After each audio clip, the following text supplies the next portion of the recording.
And greetings, everyone. This is Dr. Mark Kelly. We are in week 2 of the course, and this is an area that I particularly like. It is a combination of physiology and biochemistry. So it's called bioenergetics. We're going to look at how we get energy from food and how we deal with it. So let's get started. One of the lecture outline I'll go into is we're going to look at the cell structure. We're going to look at biological energy transformation, fuels for exercise, high energy phosphates, ATP, bioenergetics, the aerobic ATP tally. I'm less concerned about that, but it is interesting. Efficiency of oxidative phosphorylation, control of bioenergetics, and then we'll look at the interaction of the aerobic and anaerobic ATP processes. All right, so first of all, let's look at how metabolism and bioenergetics are related. What is metabolism? I hear a lot about it all the time, and you guys are going to do a project in looking at your metabolic rate, but it is the combination of stuff that builds up, anabolic, and then breaks down, catabolic. And I used to do a joke to my class here. I go, who here has anabolic steroids in their system? And a guy or two like, yeah, kind of muscular. I go, oh no, don't want to know about that. Don't need to know about you. I go, everybody's got anabolic steroids in their system, and it's true. Everybody does. Females, males, anyone, even so. Um, and of course, growth hormone, testosterone, estrogen, they're all anabolic steroids. So anyway, but continuing on. Anabolic is the synthesis of stuff, while catabolic is the breakdown of stuff. And we'll look at a bit more on that. Bioenergetics process of converting foodstuffs, fats, proteins, and carbs into usable energy for cell work. So those are the 3 forms of energy that we can convert into ATP. So again, fats, carbs, and proteins. Now, of course, fats and carbs are the primary fuel sources. Protein can be used as a fuel source if needed, but we need it for so many other reactions of building stuff up, making things, that we don't want to use it for a fuel source. Okay, what are the major parts? And I repeat, major parts of a cell: cell membrane, nucleus, and then the cytoplasm. So the 3 big areas. Now, what is the site? Well, first of all, the cell membrane, we'll get into a lot of detail, but it allows some things through and other things it doesn't allow through unless they have another transport mechanism. The nucleus is, you can think of it like our brain. It's the control center, and it is even protected within the cell. Okay, but it's got the DNA in it, so it's where the genes are made, replicated, and then it controls the various functions of that cell.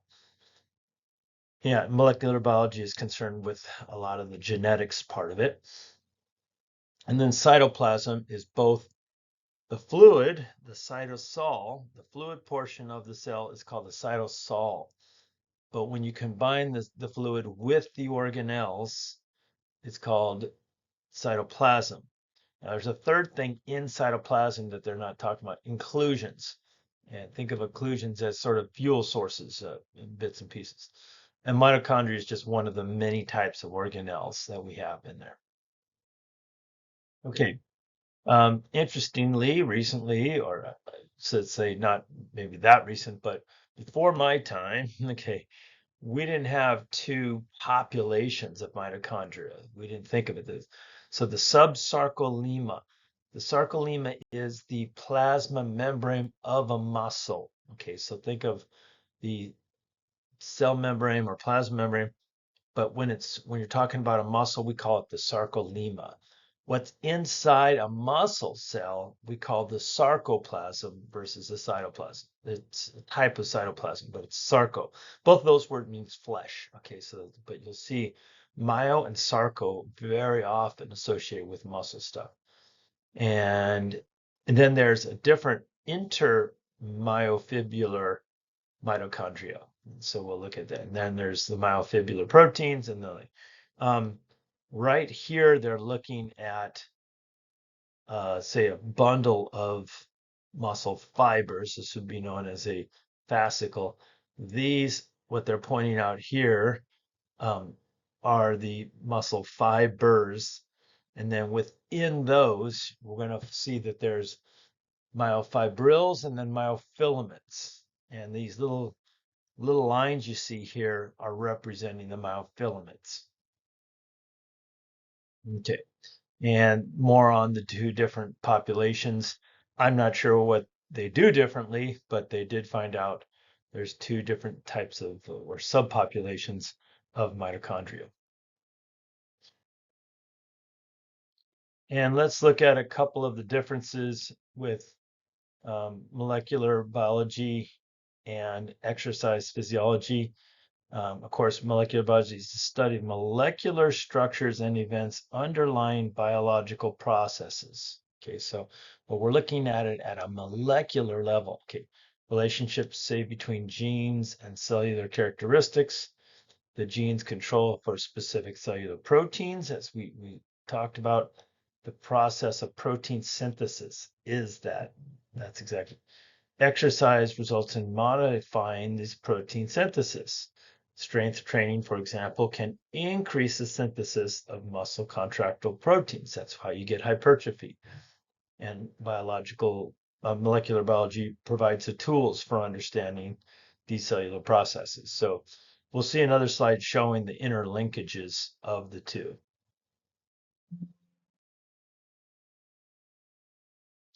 And here's that slide. So here we have exercise physiology, biochemistry. That's the area I told you I really like. Genetics and molecular biology. Well, we just said that exercise can change your genes, not in changing the actual structures, but what turns on and off. So it's known as epigenetics. So that would fall into that area. Of course, once you change some of the genetics or the epigenetics, it's going to affect the biochemistry and the molecular biology itself is affected. So that would be the interlinkages between all these. These are called Venn diagrams. I always thought they were pretty interesting and just showing how the different areas can be interlinked.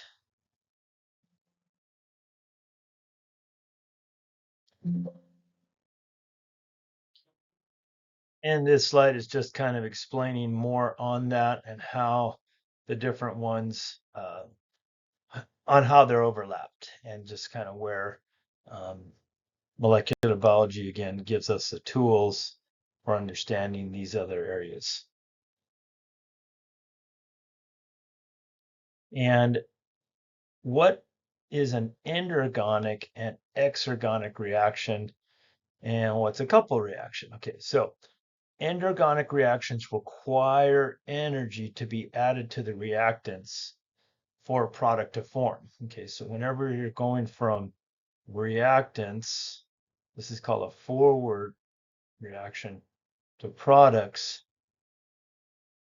you can either give off energy, which meant the reactants had more energy than the products, or you need to consume energy, meaning you need energy to be put into it to where the products would be higher than the reactants. Well, the way they look at these is always products minus reactants. So a endergonic, meaning you need energy to, is known as a positive energy one, while an exergonic is negative. But in reality, exergonic is giving off energy. And very often, though, energy just doesn't happen magically. You have to have an exergonic reaction to drive an endergonic reaction. In other words, where does this energy come from? is from this energy. Okay, so in other words, it takes an exergonic reaction to cause an endergonic reaction, and this is what we call coupled reactions. And here's an example of how glucose is broken down. So you start off with a glucose plus an oxygen, or 6 oxygens in this case, and you keep going through this process of glycolysis until you're ended up with carbon dioxide and water, which is known as a combustion reaction. So there it is, combustion reaction. Did you know that? We're like a car engine. We're combustion. And this is just a kind of a quick overview of it. But again, an exergonic reaction, something gave off energy to power this one, the endergonic reaction. So, okay, what is oxidation reduction? And I don't know if I put in the oil rig or they did, but it stands for oxidation is losing, and it's either losing hydrogens or electrons. So we'll treat them the same in this case. And reduction is gaining hydrogens or electrons. So in the case of NAD plus going to NADH, did we gain or lose a hydrogen? We gained.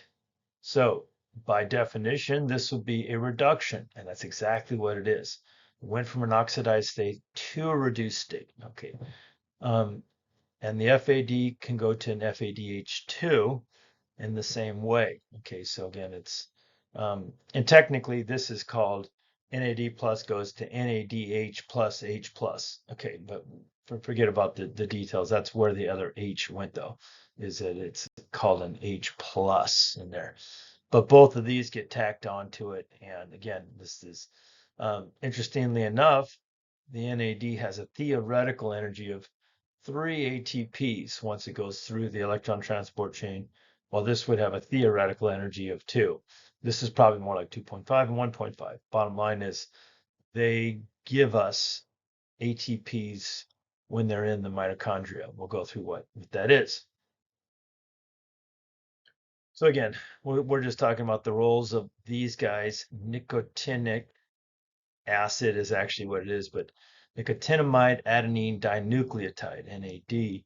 Believe it or not, that comes from the B vitamin, niacin. So that, and this comes from B vitamin flavin or flavonoids. So, and yeah, say so vitamins are necessary for these, but these are again play important roles. So whenever you go from, like I said, not having H's to having H's, that is a gain of electrons or a reduction. If we went this way, it would be an oxidation. And that's exactly what's happening in the mitochondria at the very end. Okay, what do enzymes do? What do enzymes do? They speed reactions because they lower the activation energy. Very often in my classes, I would have some kid that I knew could beat me in a run. It's not that hard anymore. Back in the day, it would have been pretty hard, but now it's not so hard. And uh, I said, so if me and John, we're going to race, and I had to go over a really big hill, and he could just run straight, who would win that race? Well, of course, John. No, of course I would, because I'm a far better runner. But blah blah blah. Anyway, that bad dad joke. Anyway, bottom line is yes, the person going over a mountain is going to take a lot longer to occur, and that's exactly what happens with our real energy. The smaller the mountain or this activation energy, the faster this reaction can occur. Does an enzyme change the reaction? No. Does it change the type of product that gets formed? No. Does the enzyme even get used in the reaction? No. Okay, so all those are big no's. So, but it speeds reactions by the, and they're known as catalyzed reactions. So an enzyme is known as a biological catalyst. But again, remember, you need energy to join two things together, regardless of them giving off energy or not later on. So in this case, the products had a lot less energy than the reactants, So what did we say before? This would be a negative energy yield, but at the same time, it's giving it off. Okay, and same with this one. So, all right, let's keep going. And again, this is what an enzyme catalyzed reaction looks like. The substrate molecules are not, they're known as substrates. So when it's a reactants are called substrates when it's an enzyme. Okay. But they have this yellow one and the blue one. They actually fit together. They fit in this active site too. Well, actually, the whole thing could be an active site. So the active site is where the substrate binds. When they're all bound together, they're called an enzyme substrate complex. And then they form a product, in this case, green. So it's a new product altogether. And this unaltered enzyme molecule can now go back to be used again. So that's how it works. Okay, so how are enzymes classified? They almost all end in ACE. Yeah, that's almost all. So it's true. Some have different, a few different endings, but a kinase adds a phosphate group. Very common in physiology, exercise phys. Generally, it's turning on something, but not always. Okay, so most of the time, though, it's turning on some kind of process. Dehydrogenases are removing a hydrogen atom. Oxidases catalyze oxidation reductions, and isomerases rearrange it, so change it to a different isomer. There's a few other ones, dehydrogenases and a couple others, these phosphatase, but and they can actually detect certain diseases by the amount of enzymes present in the blood um, during different times. So just kind of know that in general. And more details on that. Okay. Wow. Do we see red here? Yes, we do. Okay. Factors that influence enzyme activity. 5 of them. Temperature, pH, substrate concentration, or Note that enzymes are specific for the temperature and pH that they perform best at. Okay, so let's call it the optimal. What does that happen to be? Our bodies are at 37 degrees Celsius. Okay, that's our normal body temperature. Go ahead and know that, 37 degrees Celsius. However, slightly higher than that is optimal, but you can't go greater than 41. That's probably that 104 temperature, because then you're starting to denature enzymes and decrease their activity. Same with the pH. We're about 7.4, and literally very small changes in that will alter how well enzymes function. Now, there's a couple exceptions to the rule, especially when the enzymes reside in an area where they have to perform. For example, pepsin is in our stomach. Its pH optimal is 2. What? Why only 2? Because that's the environment it has to perform it. So we have different enzymes that have different pH optimum. But anyway, temperature, pH, substrate concentration, enzyme concentration, and inhibitors or facilitators. So I want you to know these 5 factors that influence enzyme activity. And again, we're talking about optimal. So when I said 37 is probably where the best enzymes are going to perform best in that range. So same with pH. I said we were 7.4. Pretty much, they should shove it over a little bit. But this is pretty much where enzymes are going to function optimally. And yeah, so we'll just keep it at that. Again, something like pepsin would be way down here. So okay, what are the fuels for exercise? Carbohydrates is the number one fuel of our body, period. Okay, so what should our diet be highest in?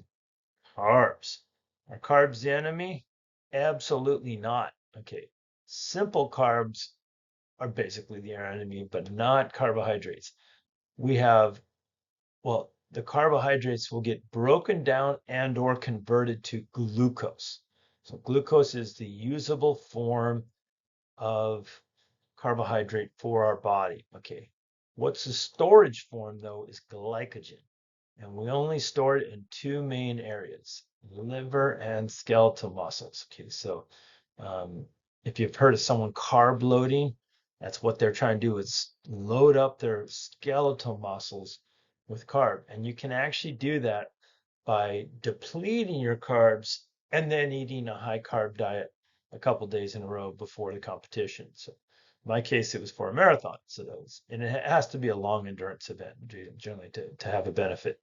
Um, so again, glycogen is the enzyme glycogen synthetase, and all this glycogen is a whole bunch of carbohydrate um, chains put together, and then actually a lot of waters around it. And again, they store all these, and then they get broken down into individual glucose units. So the breakdown of glycogen to glucose is called glycogenolysis. You think of glycogen and lysis of anything is a breakdown. So whenever you see the word lysis, think breaking down. Whenever you see the word genesis, think building up. So the synthesis of glycogen is glycogenesis. Interesting about this word is glycogen and genesis both have gen in there, so they only repeat it once. They don't say glycogen genesis. Okay, they just make it all one word. As opposed to this one, they in fact even add an O to link the words together. So anyway, that's how that works. Fuels for exercise, fats. Fats are fantastic fuels for exercise, and we don't run out of them. Okay. Problem is, well, they have to be aerobic. The other could be aerobic or anaerobic. Um, yeah, so let's just go through. So fatty acids can be used as a fuel source. It's triglycerides that get broken down into glycerol, and in this case, three fatty acids. That's where the tri comes in. Tri is three fatty acids and a glycerol. And phospholipids, not used as an energy source because they are in our cell membranes. So they're a cell, let's see if I can write this faster, membrane. Okay, so if you ever hear of phospholipid with a phosphate head and what they call nonpolar tail, then you have the phospholipid. And they're used for some other things too, like bile acids and steroids are also a lipid, and they're from cholesterol. So whenever you see the word stir, you know it's a steroid.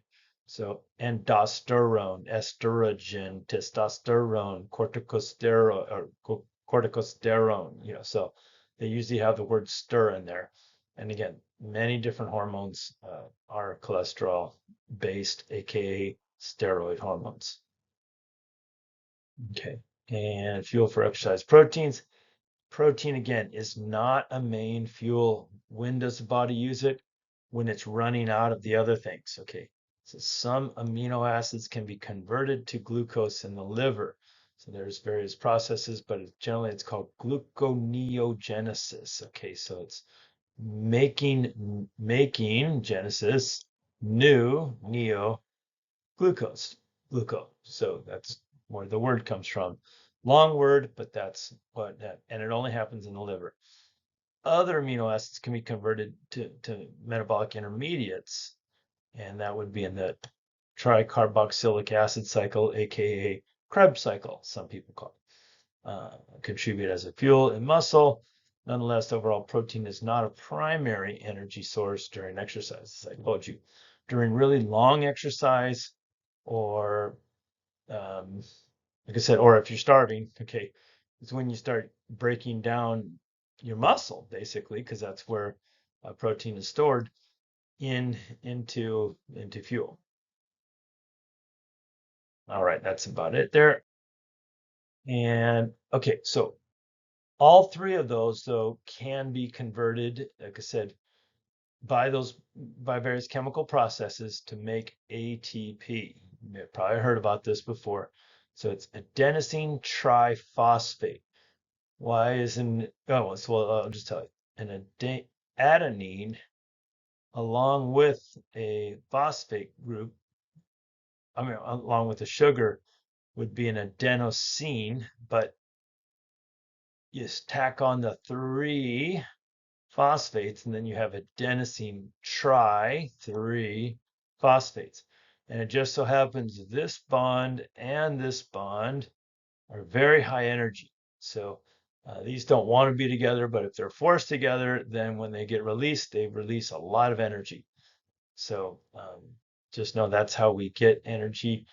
This is like what they call the universal energy source, a dollar bill. So you can take this, transfer it to another place, and then use it for work.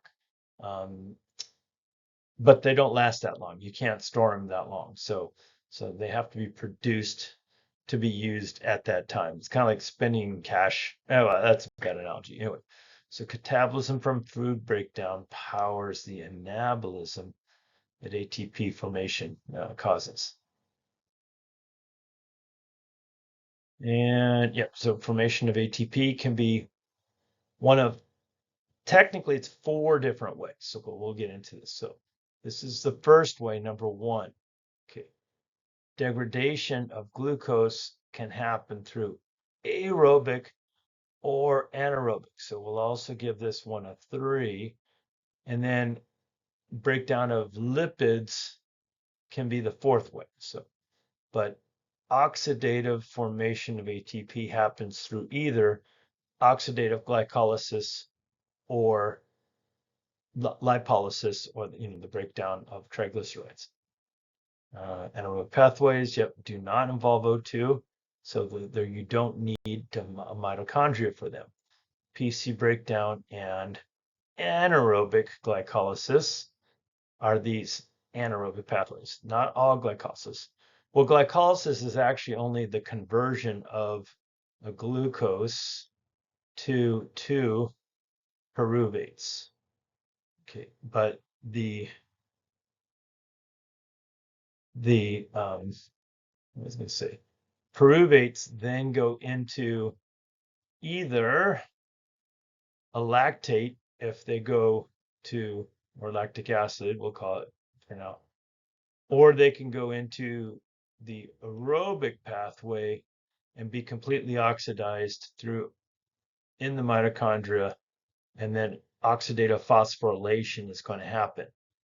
Why is that process called that? Because they're going to lose those H's they gained. So an NADH or an FADH2 got produced, but now they're going to lose those H's, but as a result, they're going to phosphorylate an ADP to become an ATP, and that's why that process is up.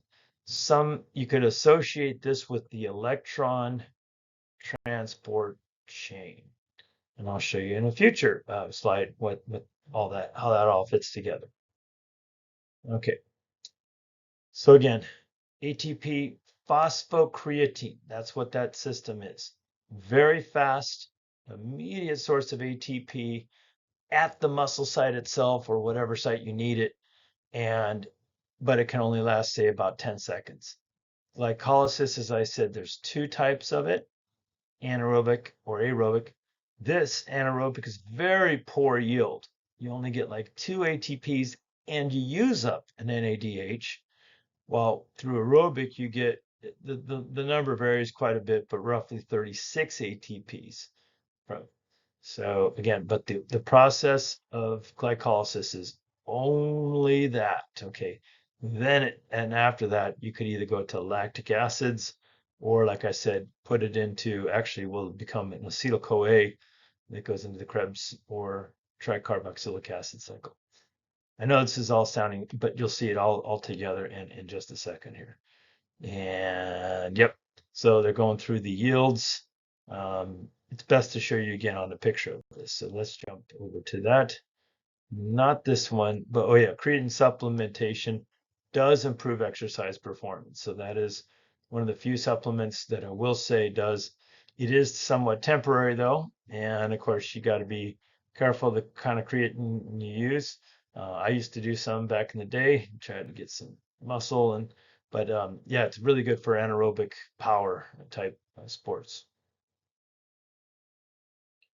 And glycolysis again occurs in two phases.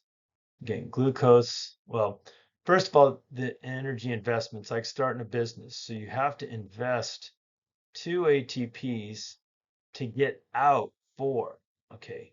But because we invested two, so far the net gain is only two. But you also get these two NADHs that I said. So they can then be put into the electron transport chain to yield, again, theoretically six. And then we get our, like I said, pyruvate, or it turns into lactate if you don't do it. And yeah, so we'll just keep going from there. You see, that's the only two you got from glycolysis so far. Oh yeah, and this is a something I did want to point out. You're not going to be tested on this, but that group right there is known as a carboxylic acid. Okay, that's why it's ic acid. Okay, this with the H separate, but this O minus, it's known as ethanoate ion, but then eight. So whenever you hear the eight part of it, that's because this H basically jumped ship, got the H out of there. No, anyway, so, but what form does it normally reside in the body? Yeah, it's the lactate. So the ionization of lactic acid forms a conjugate base called lactate at the normal pH. The lactic acid will rapidly dissociate to form lactate. So again, when our body's at normal pH, which it usually is, okay, this is the form you'll see it in. So, but you'll hear about the terms being, you know, exchangeable, and they kind of are. So, all right, and again, here's the process of glycolysis. We're not going to keep hammering this down, but again, we needed to use two ATPs to get this out, but it's only going from, oh, in this case, we're showing glycogen going to glucose 6 phosphate. Now that's the form that it becomes. A phosphate can be taken off of it or not, but interestingly, while it has the phosphate, it's trapped inside the cell. So it doesn't get out. It said it has to lose that phosphate before it can get out of the cell and be transferred in the blood. And the liver does this as well. And then, of course, like I said, pyruvate can be turned into lactate without any oxygen. And who said they wanted to memorize all these? You guys did? No? All right, let's not. But these are all the steps of glycolysis. Pretty complex, huh? Yeah. But here's also where you see some of the energy yields. So again, you had to put, well, one in, but actually two. Oh, and by the way, glucose is a 6-carbon molecule, while pyruvate is a 3-carbon. Okay. And the pyruvate even gets converted to an acetyl-CoA, which is only a 2-carbon. So where did the other carbon go? It actually got into CO2. Okay, so carbon dioxide was formed. That's it. But once it's gotten to here, again, one NADH formed twice though, because now we're having two, the split is occurring here. Then we got two more ATPs and two more ATPs. So again, the investment of two here yielded four here. And that's where the net yield of two comes from. And okay, so what's an electron carrier? The two main ones, like I told you, coming from niacin or B3 or flavin and B2 would be these. I don't know what that copyright symbol means anyway, but anyway, the bottom line is that this is the reduced form. That's the reduced form. That's what you're going to see in the Krebs cycle, and then they get shuttled to the electron transport chain inside the intermitochondrial membrane. All right. So this is, oh yeah, so again, when you're forming lactate, you actually use up, you're using up a good NADH, so and that's that. But that's again, the lactate gets formed there. That can be, believe it or not, converted back to pyruvate, which can be converted back to glucose. So that's why we use the lactate form. It can change the pH of the muscle, but it doesn't do it very radically. And so a lot of people say, oh, it's because of the acid that you stop performing because you're too high in lactate. No, that is not the reason, but it is case. Okay, yeah, there's nothing really here. NADH is settled into mitochondria. I'll show you a picture later on that kind of explains it better. But this, the okay, the membrane, think of it this way, is really low in pH, I mean in H plus on the inside, but really high on the outside. Okay. And so as a result, these hydrogens really want to rush across there. Well, the mitochondria has this, and let's call this the that's the outer membrane of the mitochondria, and this is the inner membrane of it. And so this is the matrix. Okay, they call it the matrix. And these want to rush in there so bad, but then they're powered, or they will power what's called an ATP synthetase, okay, which is converting an ADP into an ATP, and that's where the phosphorylation happens. And again, this H is getting pulled off of it, so it's getting oxidized. So when you have the oxidation phosphorylation here. Anyway, we'll keep looking at this. NAD just shuttled in there. Yep. And citric acid cycle. Okay, so we're going to cover so this thing gets called by three different names. Yep, it's kind of confusing. Citric acid cycle, trans carboxylic acid cycle, or the Krebs cycle. All the same thing though, so don't worry about it. You call it what you want. Um, we're not going to spend a lot of time on that in this class, but it is very important, and I'll show you again. It's for this electron transport chain. So the primary focus of the citric acid cycle is to produce these hydrogen carriers, aka reducing equivalents, to then go into this electron transport chain. And Hans Krebs, did he win the Nobel Prize? Yes, he did, for for discovering this. 1981 too, so not that far away, at least not for me. All right, and this is how the process works together. Okay, so again, glucose got converted to pyruvate, step one. Okay, glycolysis. This pyruvate, oops, pyruvic acid, pyruvate, needs to get converted to acetyl-CoA.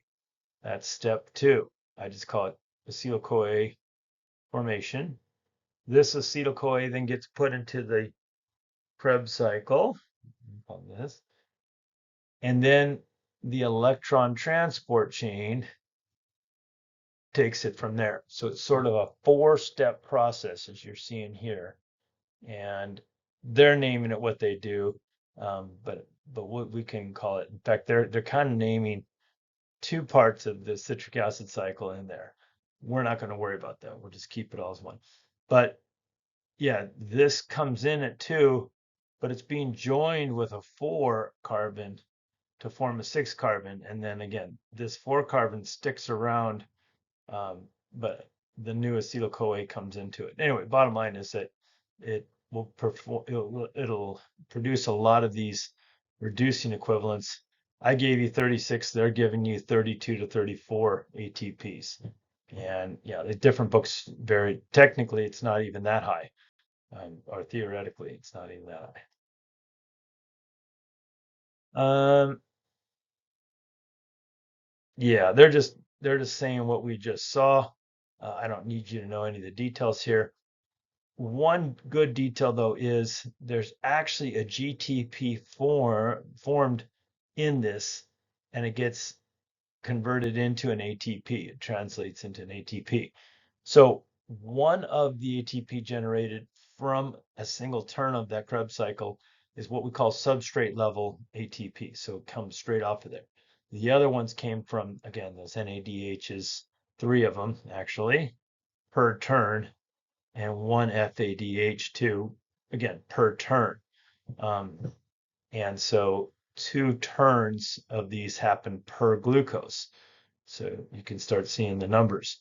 Again, 3 times sort of 3, 1 times 2.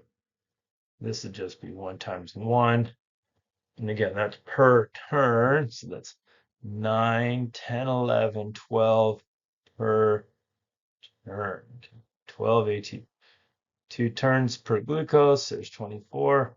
And they get joined in by 2 other NADs. Remember that happened in glycolysis. There's another 6. 2 more ATPs that happen because of the yield, again, from glucose.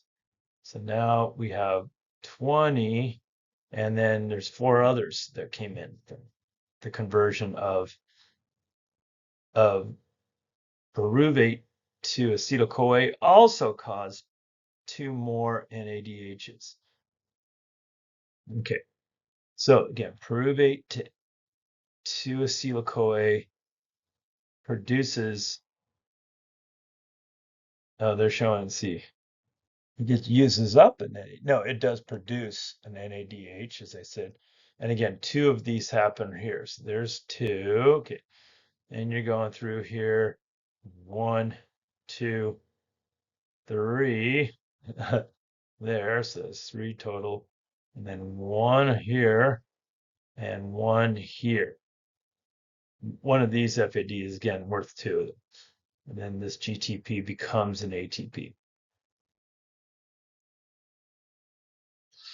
And more on this, but again, the breakdown of triglycerides into that is called lipolysis. Now, fatty acids get broken into 2 carbon sections through a process called beta oxidation. So say I had a 16 carbon fat, and they're long chain fatty acids. I can cut this into 8 acetyl-CoAs. At times it's 2, then 2, then 2, then 2. But that's 7 cuts worth. Okay, so it's always the cuts, I should say this number n minus 1. So if this is n, this is always going to be n minus 1. And glycerol is not an important muscle fuel source during exercise, but it can be used. So glycerol itself can be converted into glucose. Broken down, proteins get broken down amino acids. Those amino acids can often enter into, like I said, the Krebs cycle intermediates. And so here's free fatty acid. It needs to get converted to an acyl-CoA, so it's acetyl-CoA. And then it comes fatty acyl-CoA, and it goes through the same Krebs cycle like before and produces the same things as before. So needless to say, this can yield tons of energy. I believe a 16 or maybe 18 carbon fat can yield 138 ATP. So it's crazy good. This is why fats are very efficient fuel, and we get 9 kcals per gram of fat in burn. Okay, and they go through more on beta oxidation, but say it started off as 16 minus 2 becomes a 14. And it goes through another cut like that. So, okay, so here's an overview of different fuel sources. So again, glycogen, which can be stored in our liver, which are showing here, and or muscles. Triglycerides, which are in our adipose tissue, shown here. And then amino acids from protein, which is stored in our muscle. So again, the glycogen goes through, what's this process called when it goes from glucose to pyruvic acid? Glycolysis. What's this process going from glycogen to glucose? Glycogenolysis. Okay, it's breaking it down. What is it going from triglyceride to glycerol and fatty acids? Lipolysis. Lipolysis is that process. And what is this going from protein down? Proteolysis. Okay, so that's actually. But again, a lot of amino acids can be converted into what they call these alpha keto acids. That's where ketone bodies come from as well. So if you're really low in carbs, you can make ketones from either proteins and or fat, but often they're coming from fatty acid products here. Um, why do you need to make ketones? Because the brain doesn't do fat for fuel sources. So it does love glucose, but it will handle ketones. So and that's where ketosis comes from. Maybe we'll discuss more on ketosis in a bit. Electron transport chain, again, not going to go into it too long. I told you the actual production is probably more like 2.5 ATP. Actual production from FADH, 1.5 ATP. It's all because of the number, where it enters and the number of, say, cytochromes that it goes through to produce. So in the case of NADH, it's going through 3 different ones, while FAD is going through 2 different ones. Yeah, this whole chemiosmotic hypothesis is where H from NADH and FADH is combined with oxygen to form water. So we literally make water. You hear when someone's taking a pee, I'm making water. Well, we actually do, just not enough to survive off of. Okay, so this is just more on the chemiosmotic theory. They're just showing how electron transport chain results of pumping H ions across the inner mitochondrial membrane. Okay, so that's the important thing. It's actually across, like I said, across this inner one. So the mitochondria has 2 membranes, the outer one, the inner one, and inside here is known as the matrix. There you will find Neo, Trinity, and Morpheus. No, so anyway, but that's the thing. So it's actually occurring across here. And they'll see a picture in just a second here showing you how these different cytochromes are there. Have you guys heard of coenzyme Q10? You may have, that's actually one of the types of pumps that they have in there. Cytochrome oxidase, so A and B is in it. Anyway, the energy released to form ATP as the H ions diffuse back across the membrane. Okay, so again, they're being pumped out, so they want to come into this membrane really fast, and then they get pumped back out. So,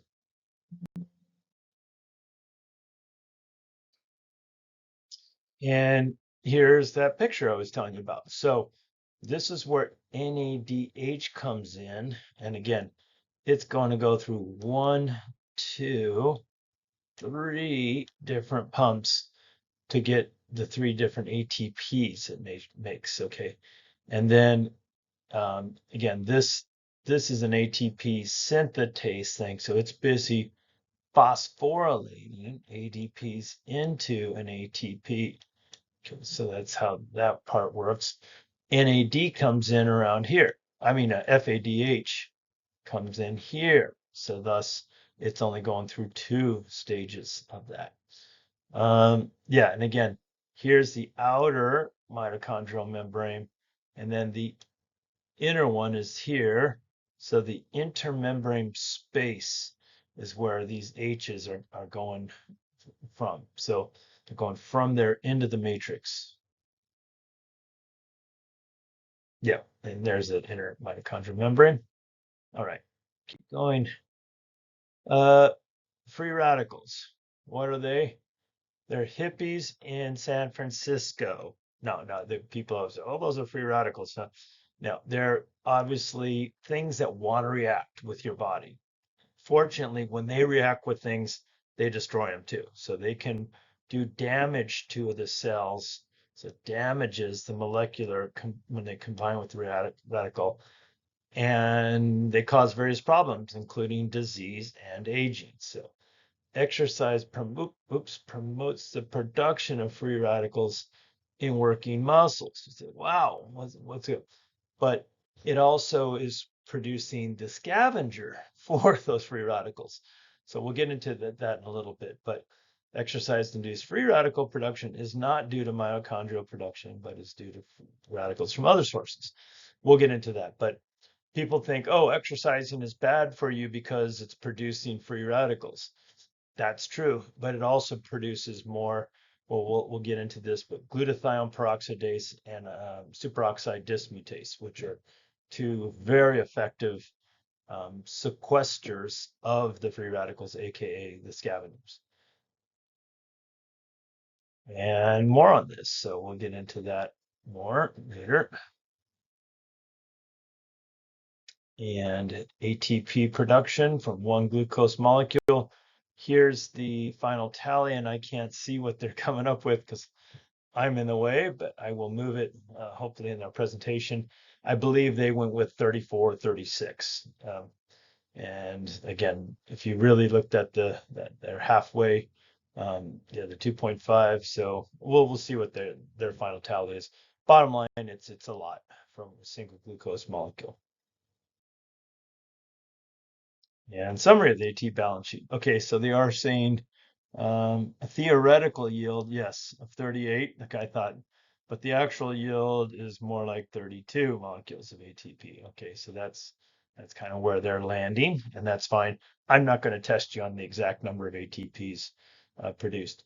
Go ahead and know, though, it is 12 per cycle. I don't know if I test you on that or not. I don't think I do. But, and it's not the most efficient of processes either. I'll show you on the next slide.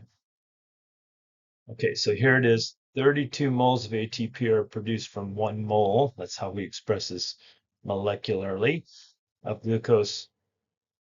The amount of energy released from 1 mole of glucose potential is 686 kcals per mole. Okay, so that was the amount released, but this was the amount that could have been produced. 7.3 kcals is what a mole of ATP does times 32 moles. So that's a big number. 32 times 7.3. Anyway, it ends up only being 34% though. This is how many. So yeah, so overall efficiency of aerobic respiration is 34%. 66% is lost as heat. So again, not the most efficient process, but it's the best we have here.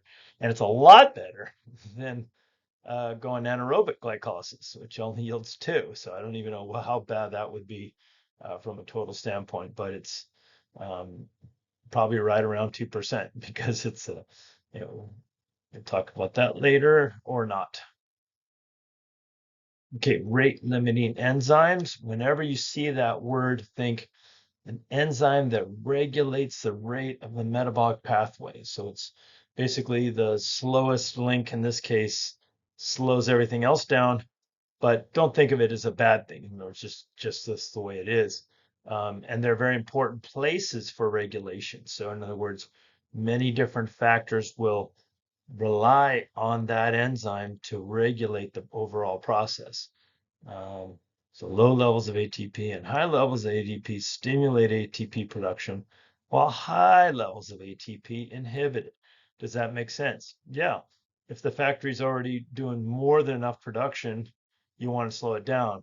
If the factory needs to produce more, it's going to speed it up. And calcium also stimulates ATP production. Okay, and these are the different pathways. We listed the sort of the 4 of them I told you. So they're calling one citric acid. Well, these are the 4 steps. Actually, these are 4 different pathways. They're trying to break them into different steps. I don't like the way they're limiting this. The ATP PC system is a different system than these 3 combined. Okay, but you do need the creatine kinase. Here, PFK or phosphofructokinase. Here it's the isocitrate dehydrogenase and cytochrome oxidase. You will not be tested on what the rate limiting enzyme is. You will not be tested on the stimulators, and you will not be tested on the inhibitors. But doesn't it make sense? It's called end product inhibition. End product, end product, end product, end product. So it's not an accident that these are all ways to inhibit it. And again, if you had the pH was too low, meaning too acidic, that's going to stop glycolysis as well. Or if you had too much citrate, which, and this is what I was just talking about. End product, the end product causing inhibition. And again, where is it going to cause it? At the rate limiting step. That's very important to know. In this case, for glycolysis, it was PFK. It will not be tested on that either. Okay, and don't care that you know this so much. They're just showing different levels. It's beyond the level of this course, and more on that, and more on that. And more on that. Wow, they really are into this process here. But let's not worry about the hydraulic model. I just don't think it's important for this course. Okay, this is important now. Okay, so we're getting into energy to perform exercise comes from an interaction between aerobic and anaerobic pathways. As a general rule, the faster you need something, the more it's going to be anaerobic. Okay, the longer you have to get it, aka the slower, the more you can go with aerobic. Okay, so let's look at that. Depends on both the duration and intensity. So with it. So again, short-term high intensity exercises, what do we say that's going to be? Anaerobic. Okay, so greater contribution of anaerobic energy systems. Why? Because we can only provide oxygen at a certain rate, okay, and that rate is not fast enough to keep up with the ATP demand of high intensity exercise. When you lower it just a little, now we can start keeping up for it, up to it. So long-term, low to moderate intensity exercise, majority of ATP is from aerobic sources. We're going to do a thing later on called the talk test, where we look at sort of the three different systems. We'll call it the first system here, a mix between these two as a second system, and then anaerobic alone as the third system.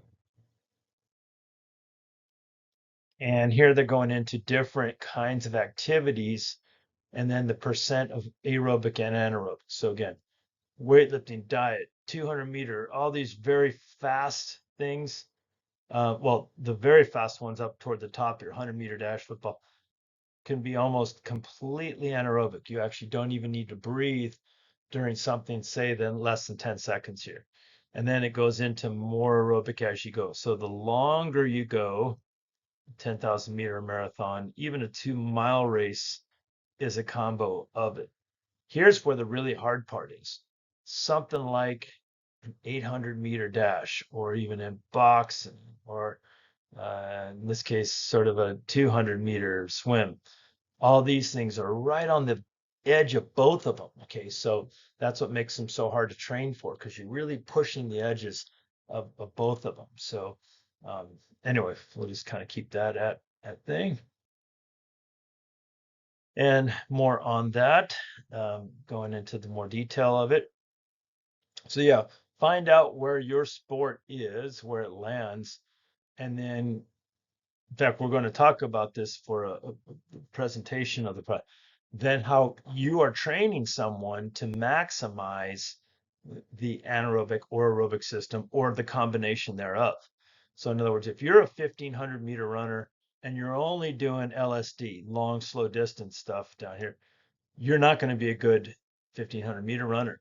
You need to do interval training, very fast effect interval training, but also some longer stuff too. So again, depending on the sport, 800-meter dasher that's only doing sprints, not good either. Only doing distance, not good. Again, they have to do the combination. And that was the end of that chapter. So that was a summary of it, and we will keep going. And greetings, everyone. We are getting into chapter 4 now, exercise metabolism. This might be one of my favorite areas. I know, kind of dry to a lot of people. It's biochemistry, but when you've been an endurance athlete, it's actually quite fascinating too. So we're going to look at some topics such as energy requirements at rest, the rest to exercise transitions, which is quite interesting with the oxygen debt and oxygen deficit. We'll look at recovery from exercise, the various metabolic responses, basically putting things back in their place. Metabolic responses to exercise, both the duration and intensity, an estimation of the fuel utilization during exercise. We can do that through something called the respiratory quotient, and then looking at the factors governing fuel selection. Our bodies choose, we don't choose what fuels to use. However, what we feed ourselves with can determine which path is getting used. Let's get into this. And these are the topics that I just mentioned. So let's get into recovery.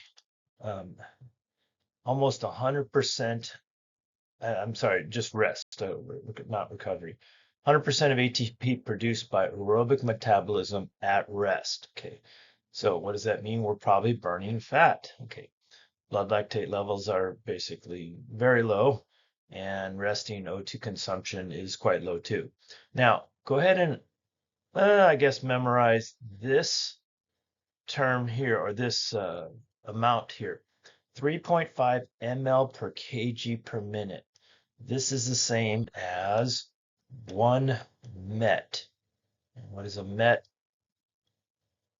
It's a metabolic equivalent unit. And I'm not sure where they're just metabolic. So that's why they say it. And that would be equal to the number of calories per kilogram of body weight. Or I should say kcals, of course. That's the name. Um, and again, per kilogram with body weight. So those are interesting things, but this is at rest for everyone. And again, this is per kilogram and per minute. That's how much oxygen you use up. All right. What about exercise intensity categories? Okay, so they call these exercise intensity domains. And there's the big four. You'll hear about these all the time in exercise phys. So they call it moderate, heavy, very heavy, and severe. So those are the categories that they have for the domains, I should say, for exercise intensity. I'm not a big proponent of seeing heavy versus very heavy. And you'll see other ways they rank exercise than this system. Okay, so this is below lactate threshold, above lactate threshold, and then all three of these are going to be above lactate threshold. You see why this isn't the best system, because three of them are all about already above lactate threshold, but it does determine how sort of hard it is. Um, what they call the perception of exercise intensity, light to somewhat hard, hard, very hard, and what we call all out. So severe is all out exercise. Okay, so again, in these domains, they're looking at now from a VO2 max standpoint. Okay, so percent of VO2 max.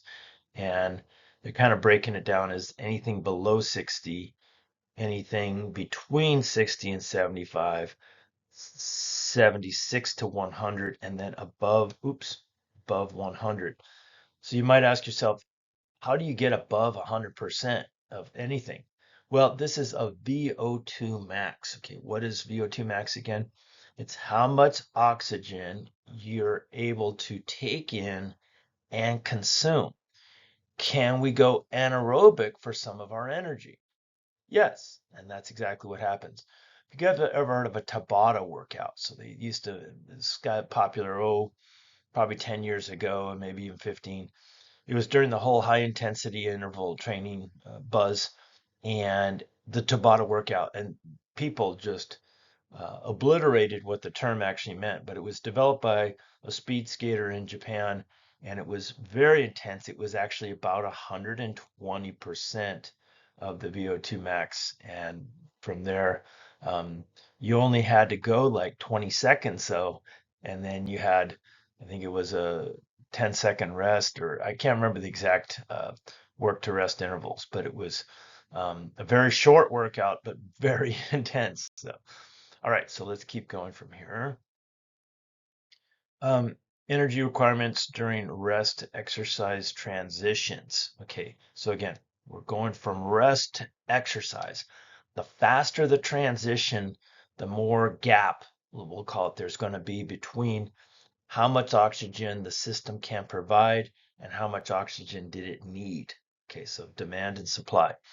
ATP production increases immediately and oxygen uptake increases rapidly, but not as rapidly as you might need it. Okay, so it reaches steady state within 1 to 4 minutes. After steady state, ATP is met through aerobic production. But what about in that time between there? What is it? What systems do we have to provide energy during this 1 to 4 minute? Well, the ATP PC system. So back to the phosphocreatine. Remember, it's lending its phosphate to the ADP to become an ATP. And then also glycolysis, but this would be anaerobic glycolysis. So what are we building up during that time? Of course, lactic acid or lactate.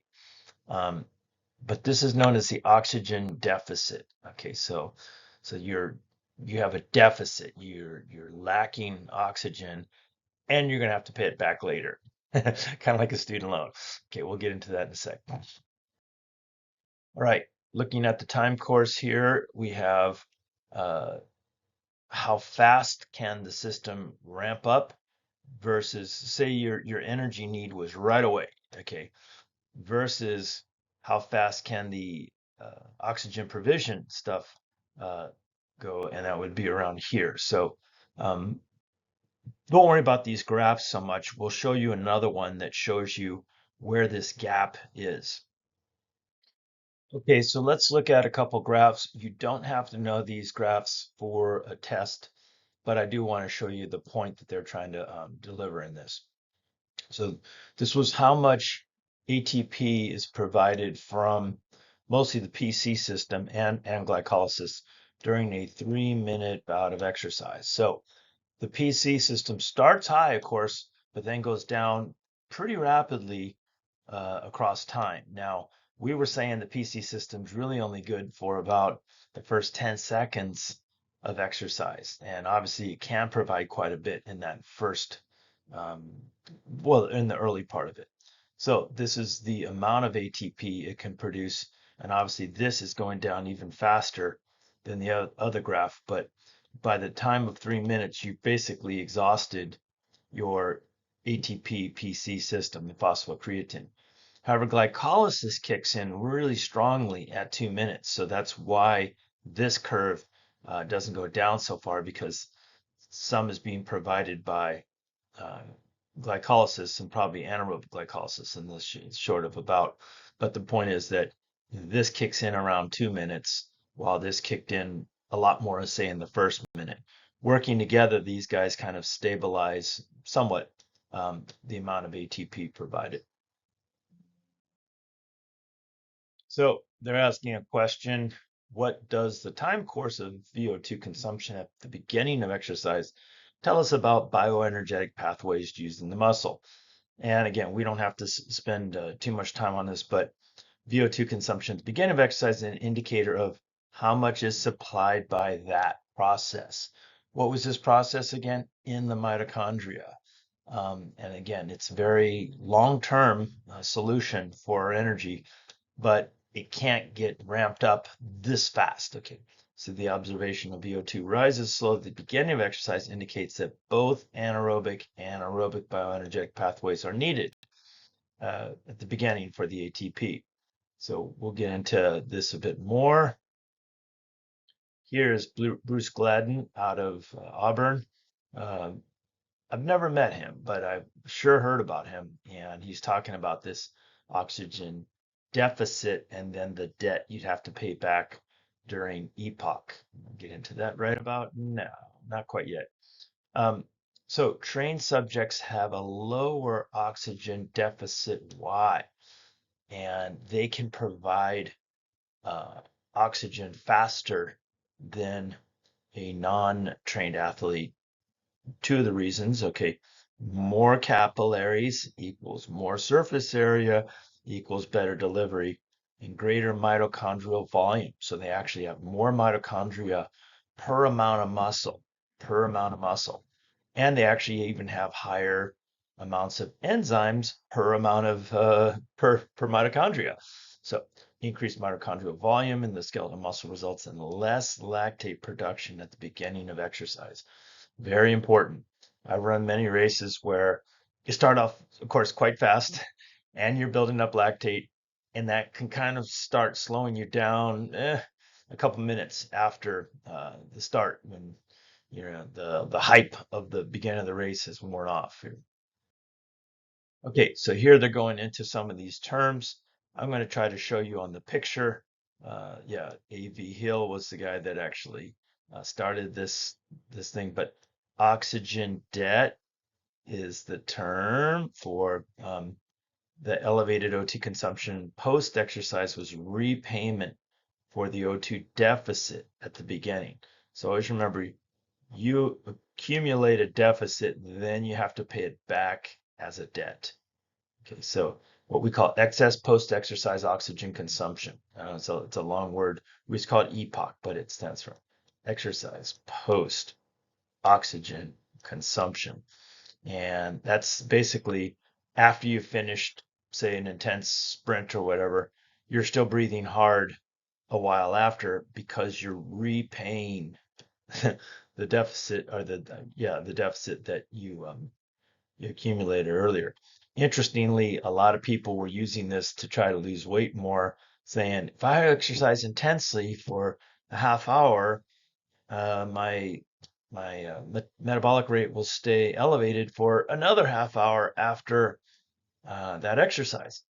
And that's true, but it's not that elevated, and the amount of weight loss is next to minimal, so, aka not considered. But it has a slight effect. We'll give it that. All right, so those are the two terms, and let's see him in action. There he is, A.V. Hill. Okay, so here's where it is that as you went straight to high and to a certain level of oxygen need, you accumulated this deficit. After you finished, okay, so they're just having you finish right there, and then it goes down. You have to pay it back, and again, this is across time. So they're showing here, what is it, about 4 minutes of um, payback.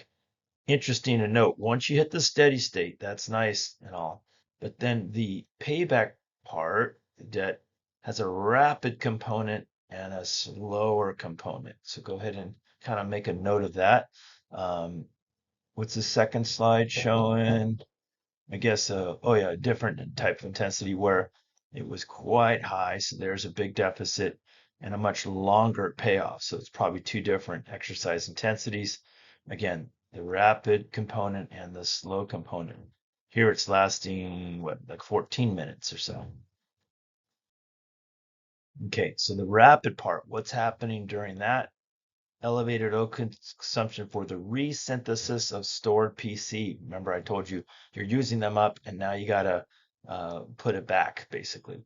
Replenishing muscle myoglobin and blood hemoglobin oxygen stores. So remember, if you ever had a P, what they call O2 or PSAT, or look at how much oxygen is on your hemoglobin, and at rest it should be like 97%, very high. At during intense exercise, it's obviously going to be a lot lower. So, that's one thing. Slow portion of O2 debt is increased O2 need for elevated heart and breathing, of course. And then Increased body temperature is going to increase your increased levels of epi and norepi, and the conversion of lactate back to glucose or gluconeogenesis. So those are the reasons for the slow component part.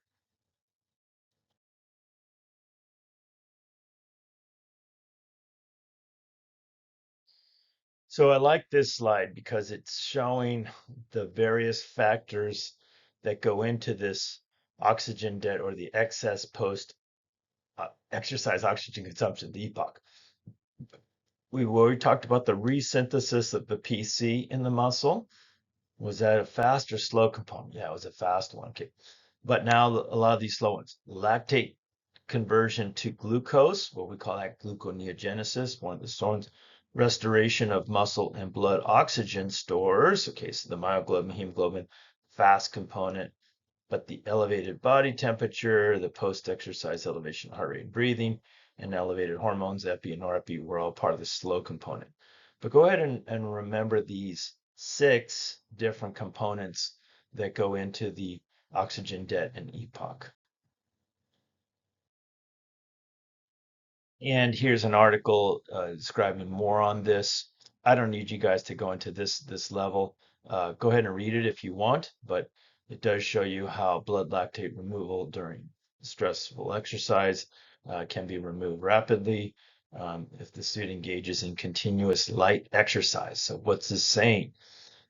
It is saying that to get rid of your lactate faster, you want to do a warm down or cool down, I should say, cool down, because you're actually able to release that lactate much better. But at what intensity? Like 35% of the VO2 max, so very light. So you don't want to be cooling down with hard exercise because you're probably producing more lactate. But you're basically clearing the system faster when you have light exercise or cool down. Okay, and we're looking at some of the different responses and how long they last. Short-term high-intensity exercise. A lot of times we call this HIIT stuff. 1 to 5 seconds of exercise is definitely the ATP PC system. Intense exercise greater than 5 seconds, we're going to shift it to glycolysis, obviously anaerobic glycolysis.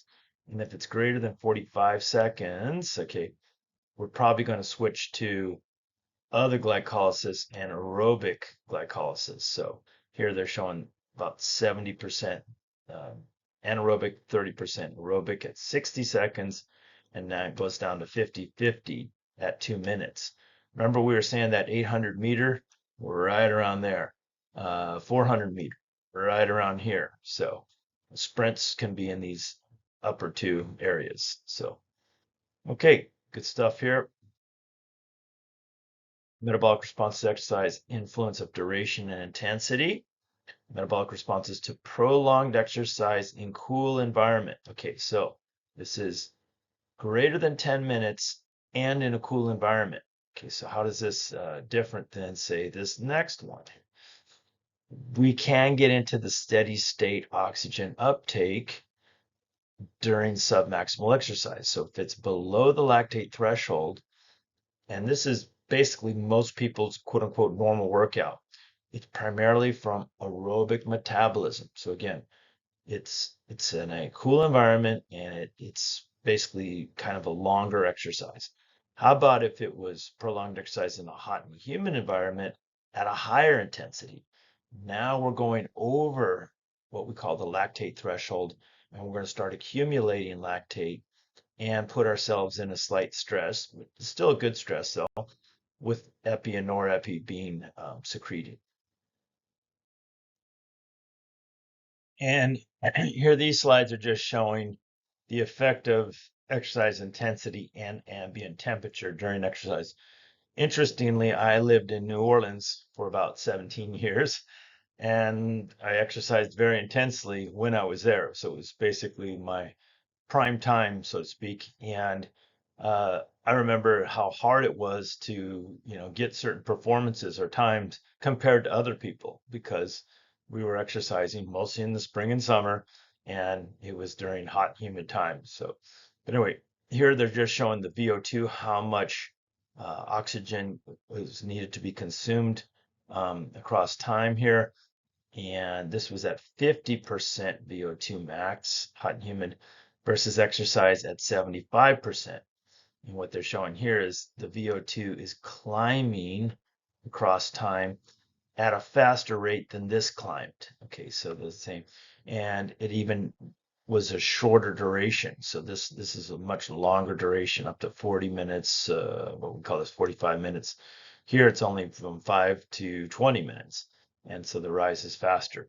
But again, this is at 75% VO2 max, which is probably just over your lactate threshold, but you're in a cool environment here. Okay, so that's kind of, they're trying to simulate what is the effect of hot and humid environments on the exercise response. And as you can see, you can basically exercise harder in a cooler environment. Interestingly, a lot of people love to get a good sweat, and they'll purposely wear, extra clothing while they're getting a workout. What they don't realize they're doing, yeah, you're sweating more, but you're not getting as good of a workout with that. So, you can, say what you want for those things, and some people psychologically just want to get that good sweat in, and that's fine. And it's not like they're not doing anything, but it isn't going to be quite as good of a workout as if you kept yourself cool. And now we're looking at oxygen uptake literally until maximal oxygen uptake, VO2 max. We're actually going to do a test in this class to estimate it. Unfortunately, it's not that accurate if you're, say, a runner. It'd be better if you did a running test, but it's fine. It's fine. You'll get a rough idea of it. So when you have no further increase in VO2 with increasing work rate, that's because all of your oxygen um, processes are maxed out now. Okay. Again, we can go into anaerobic stuff, but this is at a very high exercise intensity, influenced by genetics and training, physiological factors influencing this. Okay, maximum ability of the cardiorespiratory system to deliver oxygen to the muscle. That's usually not the weak link.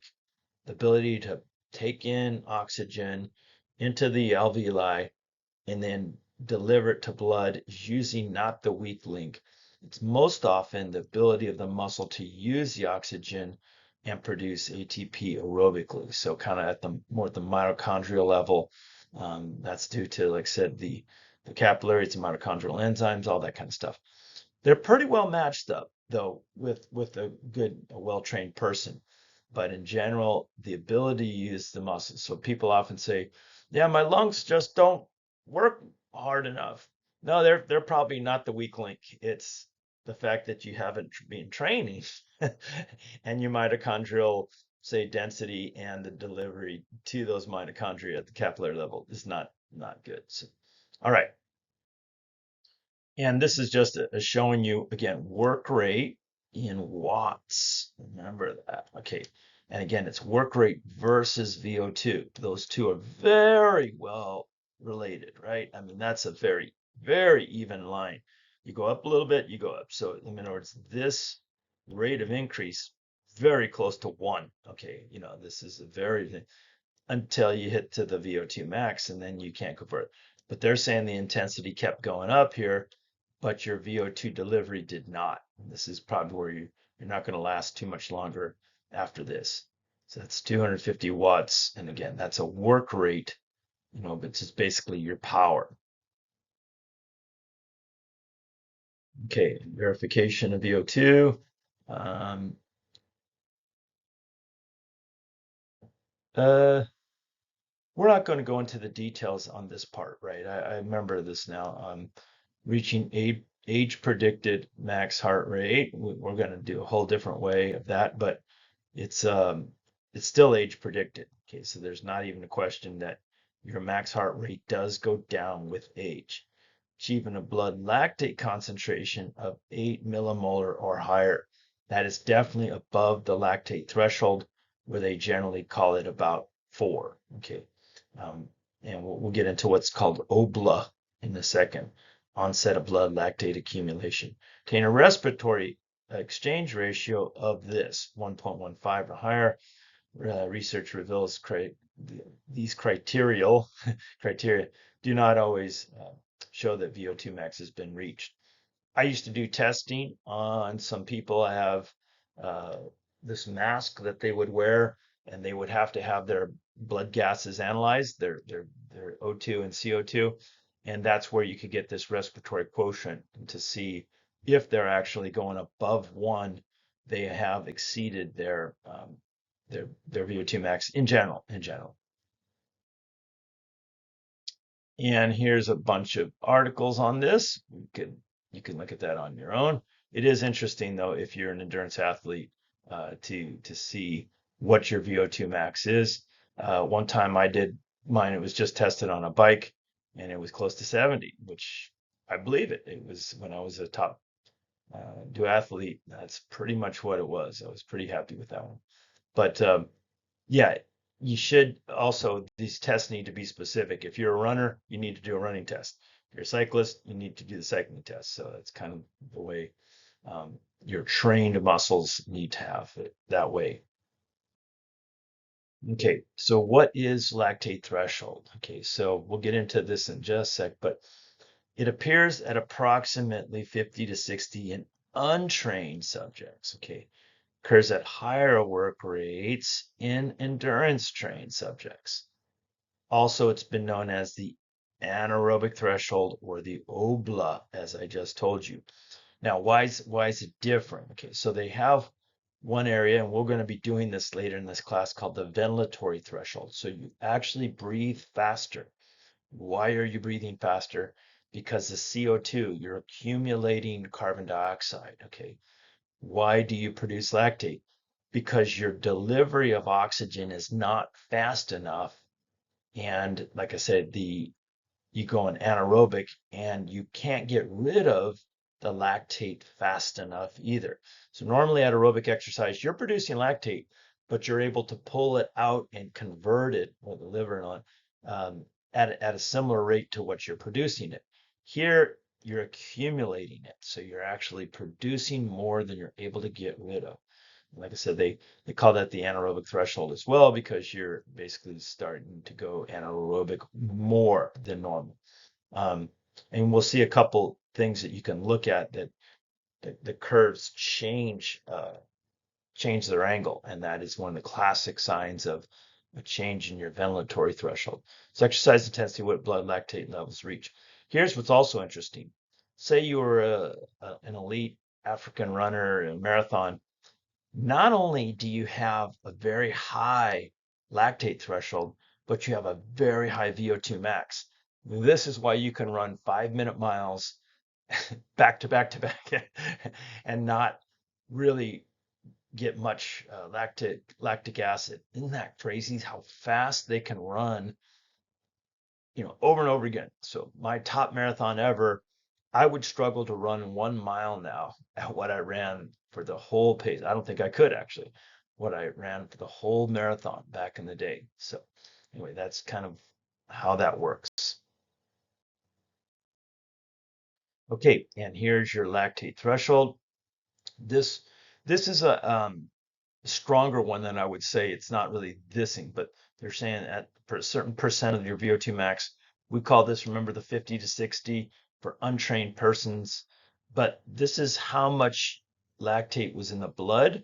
They actually have ways you can analyze it now without pulling the blood.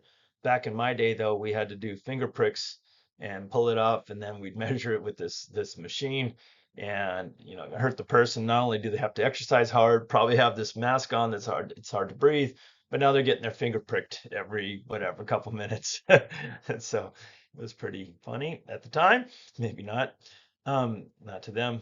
So, but anyway, the bottom line is this is how much it increases. This was generally the threshold range that the 3 to 4, kind of right around this rare area. They're showing it a lot lower here. So I'll have to look at why they're showing it there. But generally, like you said, you see a line, all of a sudden it goes up a lot more. So this is where it's accumulating from here. Okay, and recruitment of fast twitch muscles, right. So when you have lower amounts of oxygen, you're using up, so to speak, your slow twitch oxidative fibers. And now this lactate dehydrogenase isoenzyme in fast fibers promotes lactic acid formation. So they're what they call fast glycolytic. Okay, so remember glycolysis is this, and if the big muscles are using them, they're probably using it really fast, and you're actually, again, going to go into anaerobic glycolysis. So the NADH is produced faster and shuttled into the mitochondria, and excess NADH in the cytoplasm is converted to pyruvic acid. Don't worry about these, that's just more confusing. But go ahead and understand, though, you're going to start pulling in the fast twitch fibers when you're going above the lactate threshold. And here they're kind of showing the whole hydrogen shuttle and how it gets into the mitochondria. I'm a little less concerned about that though. But I do want you to understand pyruvate gets converted to lactate via this enzyme, lactate dehydrogenase. It can go back the other way, pyruvate dehydrogenase, but again, in the liver, and that's, at rest or during that. So that's the gluconeogenesis part, or what we call the Cori cycle.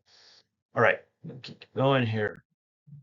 Okay, so what are the possible mechanisms for lactate threshold? I do want you to know these. I like these kind of things. Low muscle oxygen. Is it really low in muscle oxygen? No, it's probably the lower.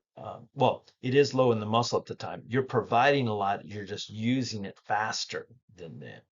Accelerated glycolysis due to epinephrine, which is very true. They used to call it adrenaline, by the way. So in our class, we're going to call it epinephrine, what it should be called. And of course, they used to call it noradrenaline. What's the thing? Recruitment of fast twitch fibers and reduced rate of lactate removal, aka that's the accumulation.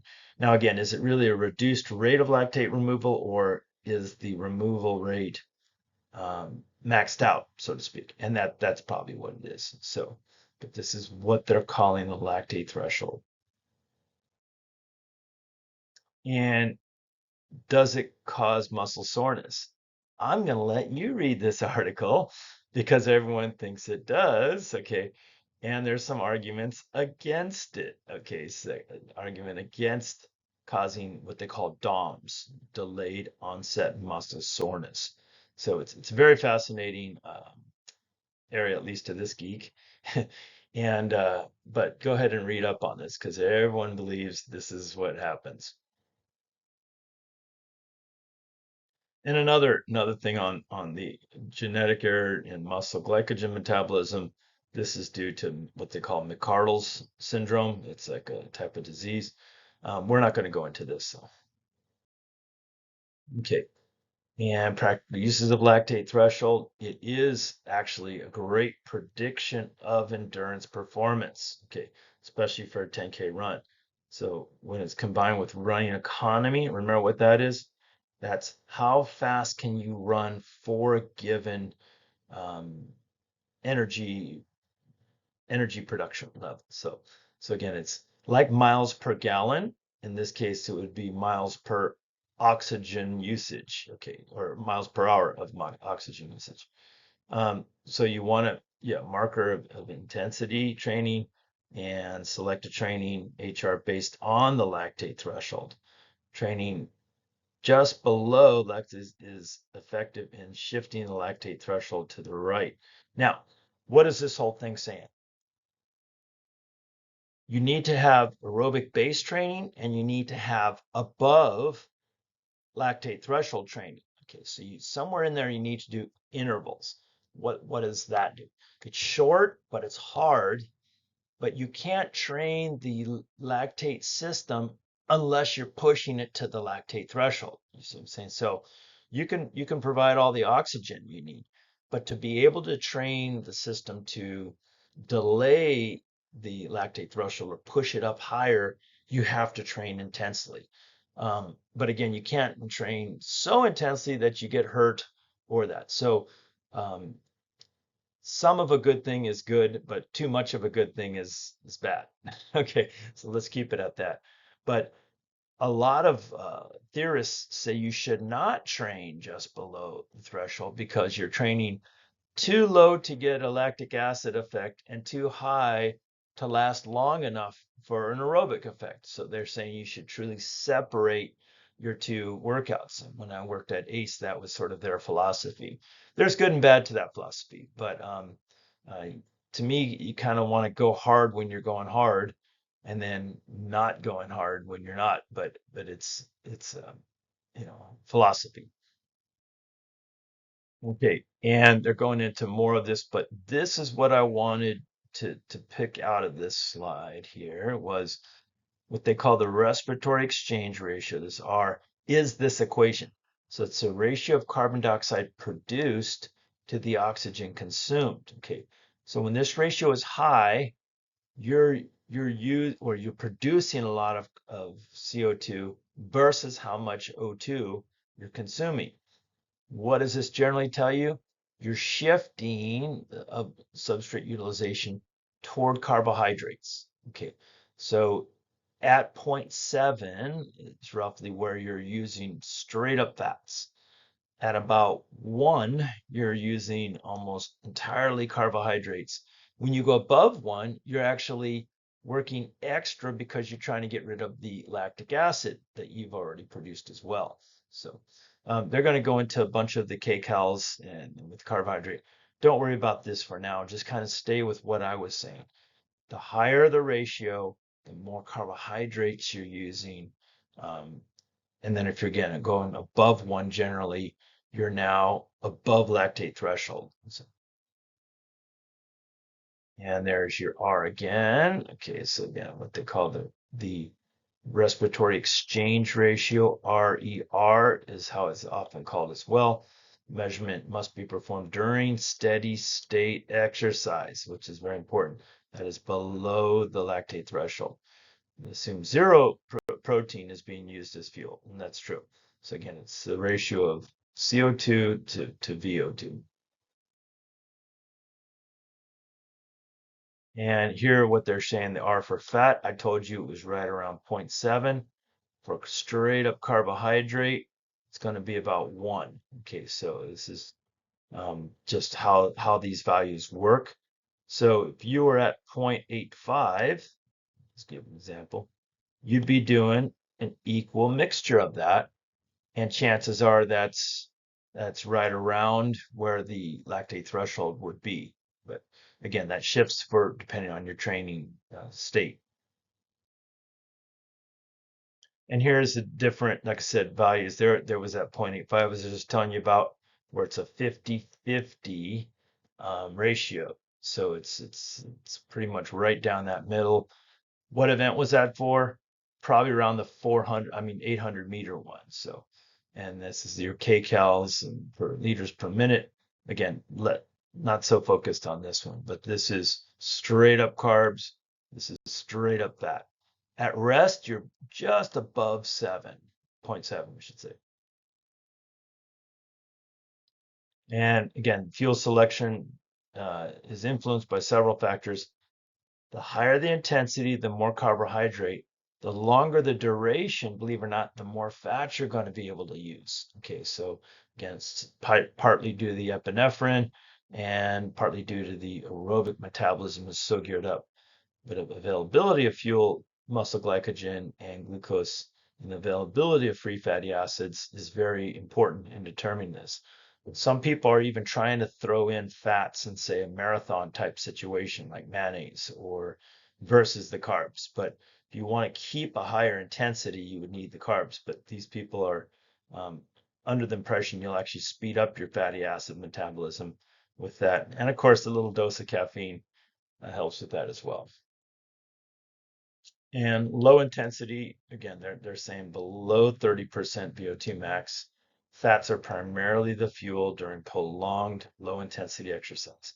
High intensity, what they're calling above 70, carbohydrates are the primary fuel. So it's exactly what I just told you. Now, this whole crossover concept is when it shifts from fat to carbs. And where does that occur? Well, we'll look at it, but it's around 60 to 65%. But again, the increasing levels of epi stimulate the glycolysis breakdown and recruitment of fast twitch fibers also increases this to occur. And there's the crossover. Okay, so this is a VO2 max, not of max heart rate. So I was going to show you that difference sometime. But so they're saying the crossover happens down here. Now, where does optimal fat burning occur? Right around here, 55 to 60% to max. But we'll get into why that is too. But you have to gear up your metabolism to a certain area. Now, why is this maximum fat burning when you see it down here? This is the percent of total calories provided by these two sources here. So again, at rest, you're at about 75% versus 20, what's this? More 70 and 30. Okay. But it at super high intensities, 100% VO2 max, you're going to be almost all carbs and no fat. And again, let's not worry about McArdle's disease so much. And more on that again. Okay, prolonged low intensity exercise. Okay, is again shift from carbohydrate toward fat. So this is again what I say, prolonged but low intensity. So this would be an ultra marathon or something. They actually shift toward fat metabolism. What I say for high intensity shorter exercise to shift toward carbohydrate metabolism. And again, due to increased rate of lipolysis. So that by enzymes called lipases. So what is lipolysis again? Breakdown of triglycerides to glycerol and free fatty acids. Remember, these free fatty acids can go into that Krebs cycle and then oxidative phosphorylation. So several different hormones are kicking in for long-term low intensity exercise. And here it is. It's showing the gradual increase in fat metabolism. So this is at a selected intensity, but the exercise time is what's being varied here. So the longer you go, the more the body will gear up its fat metabolism. And, you won't rely on carbs, partly because you're probably out of them if it was intense enough exercise right around 90, 100 minutes. That's why some people hit what they call the wall in the marathon or getting bonked on a bike ride. So it's either way you're really hitting a place where you don't have much carbohydrate left and you have to rely on fats by this time, which has to rely on aerobic metabolism.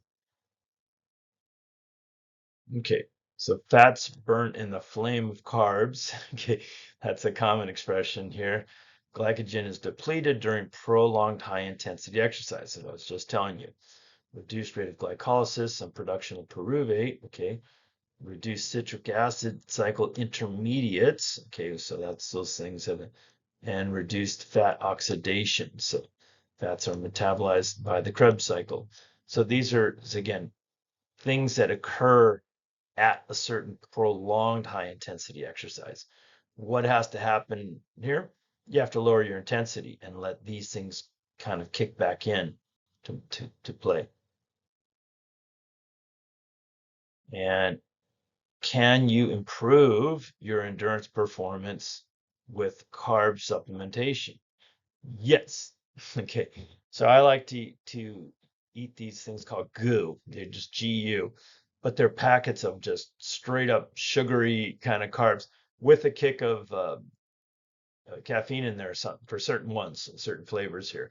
But I on my hikes want to have those to just do this exact thing, not have my carb sources depleted, so I can maintain a decently high uh, rate when I'm hiking up a hill or a mountain. In my case, sometimes ingestion of carbohydrates can improve endurance performance. When do they do this? During submaximal long duration exercise. Okay, so it's not the short stuff. You don't need carbs when you're going short. You need it when you're going long, greater than 90 minutes, greater than 70% VO2 max. Classic time where you're a marathoner, you would want a carb load somehow. 30, 60 grams of carb per hour required. So once you start depleting it, you can start pulling it back into your system and improve performance. And again, shorter, may also do it in shorter, higher intensity things, but you're not doing it, say, during the match so much. All right, let's keep going. And they're just showing here. Um, and there was a big group out of Ball State University, Castile and all that, that really got into this. And of course, Castile then had several of these elite researchers, a lot of them out of Texas, that continued this work, and just very fascinating stuff. Okay, and here we're looking at what exercise intensity for burning fat. I already told you it's about 60% of your VO2 max. Does that mean you're going to lose more fat weight? Not necessarily. Okay, so just because you're burning more fat doesn't mean you're going to lose it in the long run. But it is a good place to start because you can go longer usually when you're only at 60% of your VO2 max. So again, lower percent of energy, approximately 33 from fat, but you're now going at say 9 kcals per minute versus something much lower. So at low intensity, approximately VO2 you're now delivering, yeah, about 66% of it's coming from fat. But look at the total energy expenditure. It's quite low compared to this fact, 3 times lower, 1/3 of what that is. So um, if you did the math, just let me know. I'll just tell you it is faster. So total fat oxidation for this was 2 kcals per minute, while total fat oxidation here was 3 kcals per minute. And like I said, the highest rate of fat oxidation, they call it the fat max, which I hadn't heard of that before today, reached just below the lactate threshold. So that's exactly why you exercise at roughly 60% of the VO2 max for fat burning. Okay, and here's what they're showing. Right around there is the optimal. So it goes down after that, and it's going up until that point. But again, what else is going up even faster than this is the carbohydrate. So the total percentage of calories from those sources, it actually is going down. So the amount of fat, the percentage of fat, I should say, is going down. But because all the energy is going up, this continues to go up. And then those various mechanisms we talked about kick in, and then this is lowered dramatically while this continues to rise very predictably. Yep, and the respiratory rate here, so we're saying right around 0.95. And then here, again, right around 60% of your VO2 max is your max fat metabolism. That's a test question. And an article on this. So keep going. Okay, sources of fuel supply during exercise. We talked about carbs. Where does it come from? Muscle glycogen and the liver goes into. Yes, you can get a little bit in the diet too, like I said, by supplementing during the exercise. Free fatty acids, however, muscles have fat stores, and we have numerous locations in the body to burn fat. I mean, to get fat from and then burn it. Um, yeah, I could show you a couple locations on my own body that I'd like to have these adipocytes reduced, but keep going. And here they're just showing the various principal storage sites of carbs and fat in the body. And what kind of fat is actually getting burned? This is another critical thing we'll look at here. But again, liver glycogen and muscle glycogen are the main sources of glycogen, again, the stored form of carbohydrate. But glucose in the blood is another one. So again, a muscle source versus a blood source. Okay. And then again, for fat, it's adipocytes, and we have intramuscular fat. And this is a classic graphic I show in my nutrition lectures all the time. Let's look at the colors and see what's happening across time. Now, here's 2 things I want you to note right away. This is carbohydrates. This is lipids or fats. What's the difference? A muscle source and a muscle source. versus a blood source and a blood source. Okay, so keep that in mind first. Carbs, we'll just call this fats, and look at the colors. Okay, so at low intensity exercise, green and purple, what do they show here? Wow, about what, 90% of your total fuel source is going to be from lipid sources. And what primarily is the best? Plasma-free fatty acids. So you have the time here to go out and fetch free fatty acids from various locations here. Okay, now we go a little bit more intense, actually a lot more intense. What shifted dramatically, of course, is now the blue. So now we're getting a lot more muscle glycogen. What's gone down dramatically is these plasma-free fatty acids. Okay, so that's the thing. The orange or brownish thing is increased a little, and the purple is increased actually quite a bit. So the muscle triglycerides are now getting tapped into because they're again faster source. They're a faster source of this. But like I said, what's really changed is your muscle glycogen. So both the muscle sources increase quite a bit here. Now, what's happening at very intense, what we would expect, the carbohydrate sources, blue and brown. Where does that go? Probably close to, what is that, 25, 28%, something like that. So the vast majority of fuel is coming from what? Carbohydrate sources right there. Okay. And like I said, the fat sources. What's increased even more? The muscle glycogen. And what's sort of being maintained is the plasma glucose. Of course, you need that. And then the plasma-free fatty acids. And of course, the muscle triglycerides are much, much lower here. So kind of keep in mind those sources, either muscle or blood sources. But again, the muscle glycogen really gets used as you're going high intensity, and the plasma free fatty acids is very high at low intensity. So, all right, good stuff. And here's a demonstration of exercise time. The other one was intensity. Now we're looking at time. And again, these same three sources, but what are we noticing decreasing and decreasing with time? Okay, so muscle triglycerides are decreased and muscle glycogen is decreased. What's increasing both are the plasma sources, the blood, either glucose or plasma-free fatty acids.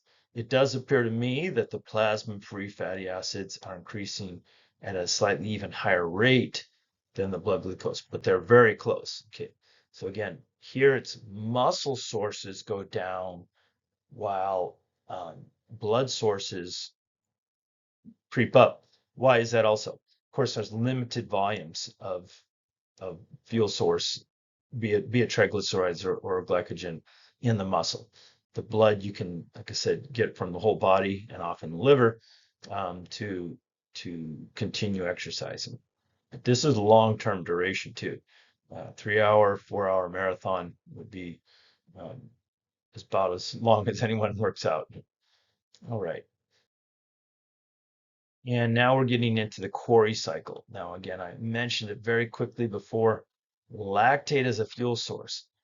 Why is lactate, so in the muscle, we're producing it. Remember, anaerobic glycolysis right here, with pyruvic acid becoming lactic acid. Okay, but what is the organ that we need to convert it back to pyruvic acid? The liver, the liver. Okay, so the liver is absolutely important for all kinds of different metabolic functions, including the conversion of lactic acid back to pyruvate, back to even, well, glucose 6-phosphate, back to even glycogen. Okay, but glycogen can't be transported in the blood very well. Okay, so it has to get broken down to glucose 6-phosphate. That phosphate even gets pulled off so it can actually get in the blood back to the muscle, which again will phosphorylate it if it needs to store it back with glycogen or use it it'll peel it off if it needs to become pyruvic acid. And what is that process? Of course, glycolysis. All right, so you're starting to get the thing, but this is the shuttle that the liver needs to have with the muscle in order to pull lactic acid back to pyruvic acid, or lactate back to pyruvate, however you want to phrase it. And an article on that, so you can look at this a lot more. And that is the end of this chapter and this week. So a lot of material. Definitely want to probably go through this a couple times. We actually have a couple more chapters on nutrition and metabolism, or I should say nutrition or ergogenic aids, on this first test. So you can see that this first test is a lot of cellular stuff, metabolic stuff, kind of sets the foundation for the other organ systems that we'll be covering later. Thanks.